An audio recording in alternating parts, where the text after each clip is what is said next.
Dan perlawanan terakhir kita berikan tumpuan adalah cerita di Stadium Negeri di Kuching di mana pasukan tuan rumah Sarawak United turun berdepan dengan pasukan Penang FC. Jaringan permulaan hampir menyusul apa-apa pun tiba pada minit ke-12 menerusi Casa Grande tetapi gagal disempurnakan. Selepas itu pada minit ke-26 pemain pertahanan Rafael juga terlepas peluang selepas rembatan kaki kirinya jauh keluar dari sasaran. Selepas itu Lee Chang Hun, pemain midfield yang bekerja keras juga terlepas peluang selepas tandukannya melepasi palang gol. Uci Akbar pada minit ke-61 hampir meletakkan pasukan tuan rumah di depan.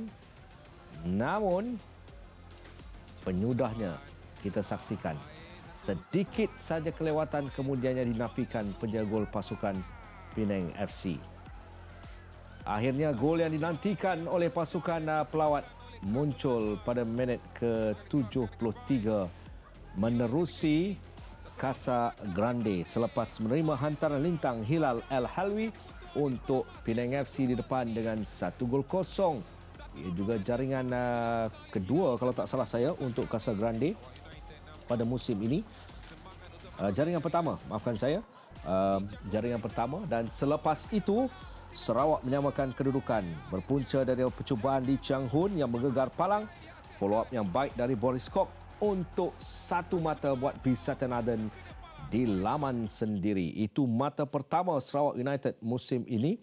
Selepas ini kita akan saksikan Borneo Derby membabitkan pertemuan antara Sabah dan juga Sarawak pula, tetapi kita berikan tumpuan. Saya rasa Bisatan Aden sedang berada pada kedudukan menyusun sebaik mungkin pasukan Sarawak United. Ya, benar. Kerana dia tahu dua kekalahan berturut-turut tu dan bermain di tempat sendiri pada perlawanan ni diperlukan menang ataupun mencuri satu mata berdepan dengan pasukan Pulau Pinang yang saya rasa mereka dah stable dalam keadaan situasi nak menentang pasukan Sarawak. Cuma pada masa yang sama kita dapat lihat kedudukan separuh masa pertama berhasillah untuk pasukan Sarawak kerana boleh menyekat Pulau Pinang dengan jaringan 0-0 lagi. Tapi minit 72 73 itu kelemahan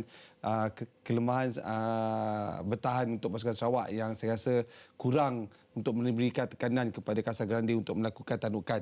Mereka tahu kedudukan Casa Grande akan terima bola tinggi semua dan itu menyebabkan gol pertama terhasil daripada gerakan hantaran bola tinggi ke arah pertahanan pasukan Sarawak. Setuju kalau saya katakan Lee Chang Hun man of the match untuk Sarawak United? Ya, boleh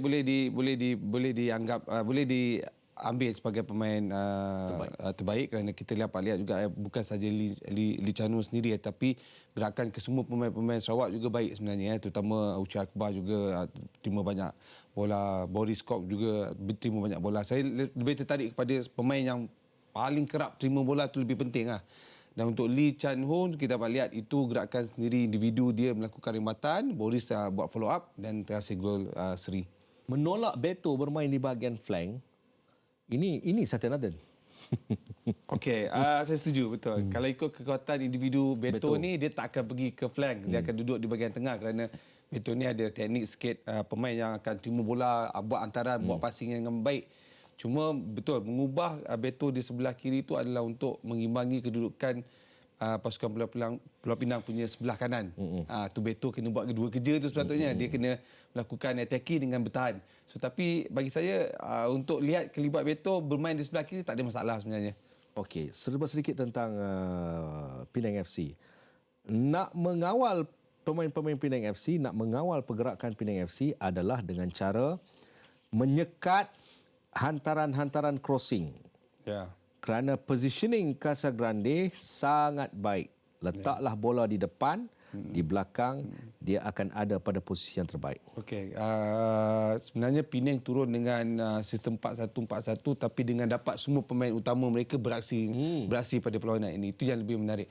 Daripada main sama, betul, saya setuju bila kita dapat lihat bila kedudukan bola terima untuk di sebelah tepi kiri kanan, pemain yang akan terima tandukan itu mesti Casa Grande dan ini berlaku apabila kita dapat lihat Hilal dapat bola untuk larian ke depan sebelah kanan terus memuat hantaran. Dia dah tak perlu pandang dan tak perlu mengagak pemain mana yang dia perlu hantaran kerana Casa Grande akan berada di dalam posisi di kawasan tengah ataupun di bahagian near post, far post untuk menjaga gol dan ini terhasil untuk pasukan Pulau Pinang. Tetapi kalau dilihat dari segi possession, Sarawak memiliki 51%, sementara Penang FC dengan 41%, kalau tak salah saya. Ia satu petanda bahawa, itu saya katakan, Satya sedang menekan gear-gear tertentu untuk menolak Sarawak United dalam posisi yang kedudukan yang lebih baik sebenarnya. Ya, betul. Saya setuju kerana dia tahu berdepan dengan pasukan Pulau Pinang yang memiliki kelebihan dari segi corak permainan, teamwork yang baik dan ada kualiti pemain, terutamanya apabila Satya terpaksa blok mengarahkan pemain, tutup Hendrik, tutup Hilal dan Faizal dengan Adib di sebelah kanan dan sebelah kiri. Kalau kita lihat pun bila perubahan taktikal 4-4-2 ataupun format Satya 4-4-2 ni jelas bahawa pemain-pemain di zon masing-masing, 4 bertahan, 4 di bahagian tengah, 2 di bahagian atas. Sekurang-kurangnya betul Satya tengah menyusun kedudukan pemain-pemain ini dalam bentuk satu tim mengikut posisi dengan tepat. Okey. 7 kad kuning dilayangkan di Kuching. Dari informasi yang saya perolehi juga, ada beberapa insiden yang membabitkan si peniup whistle sedang diperhatikan dengan begitu ketara oleh peminat-peminat. Jadi kita harapkan, okey, si peniup whistle dan juga si pemegang bendera jalankan tugas dengan sebaik mungkin. Kerana kita telah memasuki, sedang bergerak dari satu perlawanan ke satu perlawanan. Kita mengharapkan penghujung saingan, cerita kedua-dua individu ini tidak akan menjadi topik utama perbincangan kita. Okey? Baik. Kita nak kapal dagang dari seberang, Sarat Muatan Kayu Meranti. Dari jauh Kalnunis datang, orang Melaka sedia menanti. Okey? Are you ready, Kalnunis? Dah bersedia belum? Sudah sedia, bang? Assalamualaikum. Waalaikumsalam warahmatullahi. Oh, steady. Awak, siapa kameraman awak tu? Abang Nizam. Oh, Abang Nizam. Okey. Baik, kita tak mau bicara tentang mutu permainan dan sebagainya kerana saya lebih tertarik kepada beberapa reaksi dan juga body language yang diberikan oleh Risto nyata sedikit meninggalkan tanda soal yang besar, Kal. Ya, benar Abang Fizal. Pada ketika saya mula berbicara mengenai perjalanan mereka pada musim ini, Risto Vidakovic seakan tidak mahu menceritakan segalanya pada sesi latihan yang saya cover semalam untuk laporan terperinci Nadia Arena 7.30. Akan tetapi segala isi hatinya terbuku di dalam hatinya, tidak dapat lagi ditahan pada sesi sidang media tadi. Yang saya pastikan saya dapat kongsikan bersama dengan kalian bersama mengenai isu yang melanda kem Melaka United ini bukan hanya melibatkan ketiadaan Ivedayo di atas padang. Permasalahan di atas padang, jurulatih yang sudah pun kaya dengan pengalaman ini mampu untuk menanganinya dengan baik. Akan tetapi isu melibatkan pihak pengurusan dan sebagainya di luar padang, ianya jauh dari bidang kuasa seorang jurulatih maupun pemain. Atas faktor itu, di dalam sidang media tadi, Risto Vidakovic menyatakan ada segelintir pemain-pemainnya dan juga barisan kejurulatihan tidak dapat gaji yang mereka milik pada beberapa bulan dalam tempoh yang kebelakang ini. Atas faktor itu, ianya tidak menolak, menjadi titik tolak kepada aksi lesu pemain pada aksi menentang Sabah ini. Dan seorang jurulatih mengatakan ianya satu kerisauan besar jika ianya perkara ini berterusan pada aksi terusnya menentang Kuala Lumpur. Dan itu yang saya dapat kongsikan bersama dengan anda semua, mengenai kerisauan Vidakovic is not about the football, it's about other problems. Itu yang kata-kata Risto Vidakovic pada sesi sosial media sebentar tadi, Hafizah. Are you sure?